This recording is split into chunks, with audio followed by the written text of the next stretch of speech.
আয়াত ৭২ وَجَعَلَ لَكُم مِّنْ أَنفُسِكُمْ أَزْوَاجًا وَجَعَلَ لَكُم مِّنْ أَزْوَاجِكُم بَنِينَ وَحَفَدَةً وَرَزَقَكُم مِّنَ الطَّيِّبَاتِ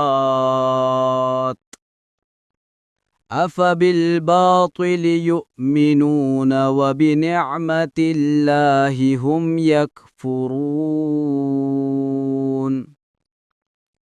অনুবাদ।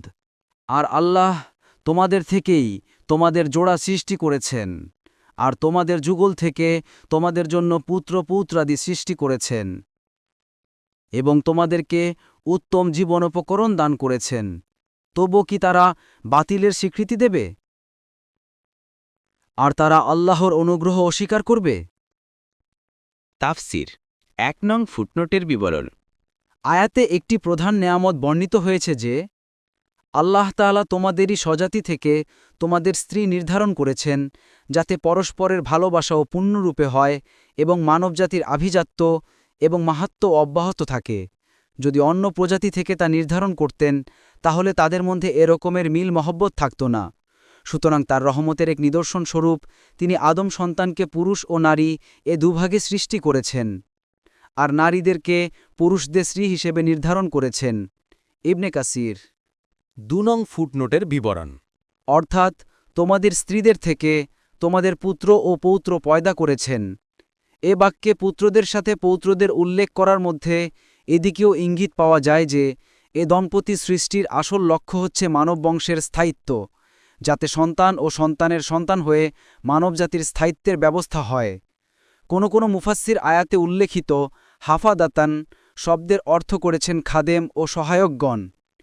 এ অর্থ শব্দের আবিধানিক অর্থের সাথে বেশি সামঞ্জস্যপূর্ণ, কেননা আয়াতে ব্যবহৃত হাফাদাতান শব্দের আসল অর্থ সাহায্যকারী, সেবক। অবশ্য এ অর্থ পূর্ববর্তী তাফসির অর্থাৎ যারা শব্দটির অর্থ নাতি করেছেন তার বিপরীত নয়, কারণ আরবগণ তাদের ছেলে ও নাতিদের দ্বারাই খেদমত গ্রহণ করে থাকেন। ইবনে কাসির সন্তানদের জন্য এ শব্দটি ব্যবহার করার মধ্যে ইঙ্গিত রয়েছে যে পিতামাতার সেবক হওয়া সন্তানের কর্তব্য। তাই এক হাদিসে স্পষ্টভাবে এসেছে, তোমার সন্তান সে তো তোমার দাস তথা খাদেম। আবু দাউদ ২১৩১ নম্বর। কোনো কোনো মুফাসসির হাফাদাতান শব্দের অর্থ করেছেন শ্বশুর গোষ্ঠী, জামাতা ইত্যাদি। এ অর্থেও শব্দটি আবিধানিক অর্থের সাথে মিল আছে, কারণ মানুষ তাদের জামাতা ও শ্বশুর গোষ্ঠীর দ্বারা সাহায্য সহযোগিতা পেয়ে থাকেন। ইবনে কাসির ৩ নং ফুটনোটের বিবরণ। এখানে ওয়ারাযাকাকুম মিনাত তাইয়্যিবাত বলে মানুষের ব্যক্তিগত স্থায়িত্বের ব্যবস্থার কথা উল্লেখ করা হয়েছে। জন্মের পর মানুষের ব্যক্তিগত স্থায়িত্বের জন্য খাদ্যের প্রয়োজন রয়েছে, আল্লাহ তাআলা তাও সরবরাহ করেছেন। ৪ নং ফুটনোটের বিবরণ। বাতিলকে মেনে নেওয়ার অর্থ মূর্তি, প্রতিমা, দেবদেবী ইত্যাদিকে মেনে নেওয়া।